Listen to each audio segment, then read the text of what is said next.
A epístola do apóstolo João, a primeira epístola de João, no seu capítulo 1, verso 1, diz: o que era desde o princípio, o que ouvimos, o que vimos com os nossos olhos, o que contemplamos e as nossas mãos tocaram, isto proclamamos com respeito ao verbo da vida. Pois a vida foi manifestada, e nós a vimos, e testificamos dela, e vos anunciamos a vida eterna, que estava com o Pai, e nos foi manifestada.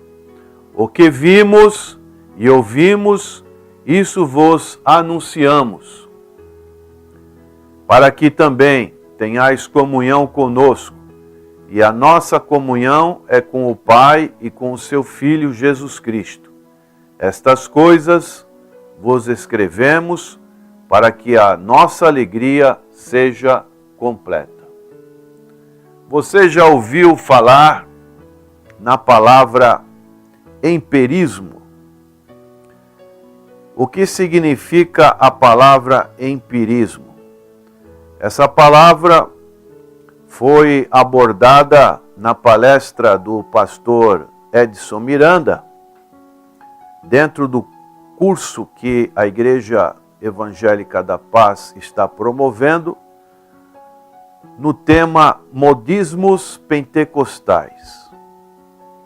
Uma palavra que quase não ouvimos. O que seria empirismo?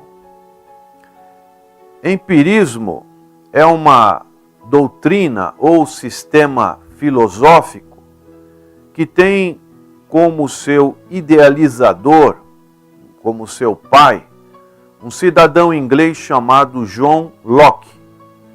Ele viveu no século XVII e ele preconizava essa doutrina ou sistema filosófico, segundo o qual todo conhecimento provém unicamente da experiência, limitando-se ao que pode ser captado do mundo externo, pelos nossos sentidos, ou ainda do que podemos captar do mundo subjetivo por uma introspecção, isto é, uma reflexão que a pessoa faz com relação ao seu íntimo. Então, todo conhecimento era baseado em experiências. E o Evangelho de nosso Senhor e Salvador Jesus Cristo, a Palavra de Deus, existe hoje também uma corrente que podemos denominar um evangelho empirista. Como seria esse evangelho empirista? É um evangelho que prioriza sinais, revelações e experiências fantasiosas e não firma na palavra de Deus. Seus seguidores ignoram o fato de que o diabo e seus agentes também realizam prodígios para enganar os incautos. Em 2 Coríntios, o apóstolo Paulo diz, no capítulo 11, versos 13 a 15, o apóstolo Paulo faz essa recomendação. Pois os tais são falsos apóstolos, obreiros fraudulentos, transfigurando-se em apóstolos de Cristo. E não é de admirar, pois o próprio Satanás se transforma em anjo de luz. Não é muito, pois, que os seus ministros se transformem em ministros da justiça. O fim deles será conforme as suas obras. Alguns defensores deste evangelho que é um evangelho prodigioso, cheio de grandes manifestações, tem sugerido ao povo guardar a Bíblia e mergulhar de cabeça nas chamadas revelações divinas. E os perigos para os crentes que se orientam por experiências são muitos. Então precisamos ter muito cuidado com o evangelho que seguimos, o evangelho que praticamos, porque atualmente podemos constatar que existe mais deste evangelho de prodígio do que o evangelho simples da mensagem da cruz, das boas novas de salvação que o Senhor Jesus, os apóstolos vieram nos pregar. De maneiras que não podemos viver numa infantilidade espiritual. Quando somos ainda crianças, gostamos de ouvir certas fantasias. Gostamos de ir com os nossos pais ao parque de diversão, a algo que nos traz alegria. Mas, quando vamos crescendo, nós queremos coisas reais. Não há nada de errado nas nossas experiências, mas nenhuma delas é capaz em si mesma de oferecer satisfação. Desejar algo real e encontrar algo real são duas coisas diferentes. Quando éramos crianças, gostávamos muito de comer, por exemplo, algodão doce. Mas aquele algodão doce acabava, nossa boca ficava vazia. Um pai ou uma mãe não vai dar algodão doce na hora de uma refeição, como um almoço, uma janta. É algo ilusório. Então, muitas pessoas hoje que estão buscando a fé verdadeira desperdiçam anos preciosos de sua vida com substitutos fúteis da realidade. Por isso, precisamos, na nossa vida, especialmente espiritual, de algo real, de uma vida real, de uma realidade viva, algo que realmente possamos seguir. E nesse texto que lemos de 1 João capítulo 1, do verso 1 a 4, nós vemos que o apóstolo João, ele teve os seus sentidos despertados para uma realidade que foi revelada para ele. É o que encontramos no verso 1. Ele pôde dizer o que era desde o princípio, o que ouvimos, o que vimos com os nossos olhos, o que contemplamos e as nossas mãos tocaram, isto proclamamos com respeito ao verbo da vida.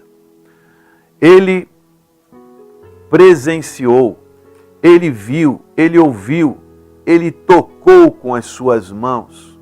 Além de um fato, de um conhecimento, ele também pôde contemplar essa realidade que agora foi manifestada através de Deus na vida de nosso Senhor e Salvador Jesus Cristo. Deus se manifestou, como diz o apóstolo Paulo, primeiramente através da sua criação. Em Romanos 1:20 diz: pois os atributos invisíveis de Deus, desde a criação do mundo, tanto o seu eterno poder como a sua divindade se entendem e claramente se veem pelas coisas que foram criadas, de modo que eles são inexcusáveis. Todos entendem que há um Criador, mas através do Senhor Jesus Cristo podemos ver uma outra realidade mais consistente, que é a pessoa do Senhor Jesus Cristo, como ele disse em João 14:9. Respondeu-lhe Jesus: há tanto tempo estou convosco, e não me conheces, Felipe? Quem me vê, vê o Pai. Como dizes tu, mostra-nos o Pai. De maneiras que o Senhor Jesus é o Cristo, aquele que revela a mente e o coração de Deus. Ele é o meio de comunicação vivo entre Deus e os homens. Conhecer ao Senhor Jesus Cristo nos seus atributos, na sua natureza, tanto humana como divina, é conhecer a Deus. Uma concepção errada do Senhor Jesus Cristo, nós vamos também ter uma concepção errada de Deus. Como é que tem grupos religiosos que falam que Jesus Cristo é o arcanjo Miguel? No caso de João, existiam os chamados gnósticos, aqueles que achavam que faziam uma diferença entre a natureza humana do Senhor Jesus com a sua natureza divina, achando que o Senhor Jesus era simplesmente um espírito, porque a carne era má. Então, João, ele faz a defesa da natureza do Senhor Jesus, da igualdade do Senhor Jesus com Deus. E isso nós encontramos em 1 João, capítulo 4, verso 2, que ele diz: nisto conhecereis o Espírito de Deus. Todo espírito que confessa que Jesus veio em carne é de Deus. E nos versos 13 a 15 ele diz: nisto conhecemos que estamos nele, e ele em nós, por ele nos ter dado do seu Espírito. E vimos e testificamos que o Pai enviou o seu Filho como Salvador do mundo.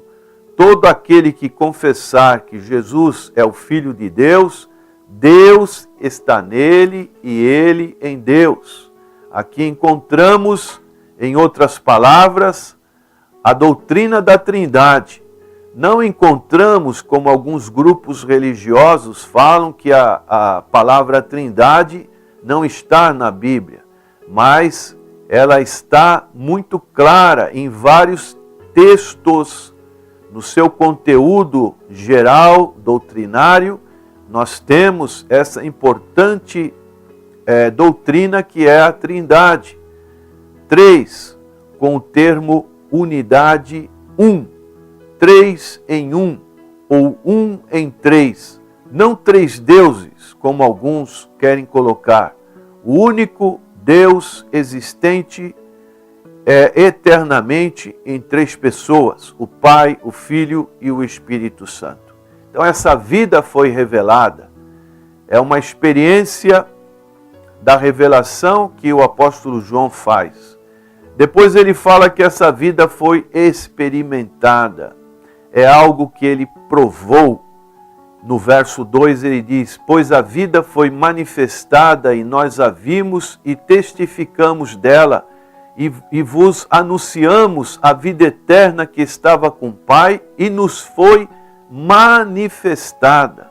Houve um encontro pessoal, não foi uma experiência religiosa de segunda mão, não foi necessário uma descoberta em algum livro que a pessoa leu, alguma coisa que ela se informou, mas foi algo que João experimentou. Os apóstolos, eles não foram transformados pela proximidade física do Senhor Jesus, mas pela espiritual. eles se entregaram ao Salvador e Senhor Jesus Cristo e assim foram nascidos de Deus. Da mesma maneira, nós não estivemos fisicamente, não pudemos ter esse privilégio de tocar, de ver o Senhor Jesus Cristo, mas nós experimentamos no sentido espiritual, tivemos um encontro com o Senhor Jesus Cristo e desta maneira a vida é experimentada através do Senhor Jesus Cristo. E essa vida, ela precisa ser também compartilhada. É isso que João fala no verso 3. O que vimos e ouvimos, isso vos anunciamos, para que também tenhais comunhão conosco. E a nossa comunhão é com o Pai e com o seu Filho Jesus Cristo. É algo que precisamos comunicar para as pessoas, testemunhar para com as pessoas. Por isso, da nossa experiência com o Espírito Santo, no batismo com o Espírito Santo, a finalidade principal foi que o Senhor Jesus anunciou para os seus discípulos, era ser testemunhas. Não é simplesmente para ficar somente falando em línguas, as línguas são evidências do batismo, mas é para testemunhar o poder do Espírito Santo, porque nós somos templos do Espírito Santo. Então o Espírito Santo nos move para testemunhar. E testemunhar, precisamos tomar o cuidado, não significa discutir diferenças religiosas. É o que muitos, infelizmente, fazem grandes debates. Nós temos que apontar os erros, sim, porque os adeptos de seitas, eles também têm uma alma e eles precisam se converter dos seus maus caminhos para encontrar a verdade que é o Senhor Jesus Cristo. Outra coisa também, testemunhar não é ficar comparando igrejas, como hoje nós vemos no meio do povo de Deus, no meio do povo evangélico, um fica achando que a igreja tal é melhor que a outra igreja, que faz isso, faz aquilo. Testemunhar a vida, a comunhão com o Senhor Jesus não é ficar comparando igreja, mas é compartilhar experiências espirituais, para que realmente a palavra do Senhor, a promessa do Senhor Jesus em Mateus 28:20, na grande comissão, ele disse: eis que estarei convosco todos os dias até a consumação do século. E por fim, o apóstolo João fala que o objetivo da sua escrita era para que a nossa alegria seja completa. Oh, louvado seja o nome do Senhor. A comunhão é a resposta do Senhor Jesus Cristo para a solidão da vida. Muitas pessoas estão sós, no sentido espiritual. E quando temos o Senhor Jesus Cristo, o Senhor entra na nossa vida, tem comunhão conosco e a alegria é a sua resposta para o vazio da vida. Por isso, o Senhor Jesus, ele falou muito a respeito disso quando disse em João capítulo 16, verso 22.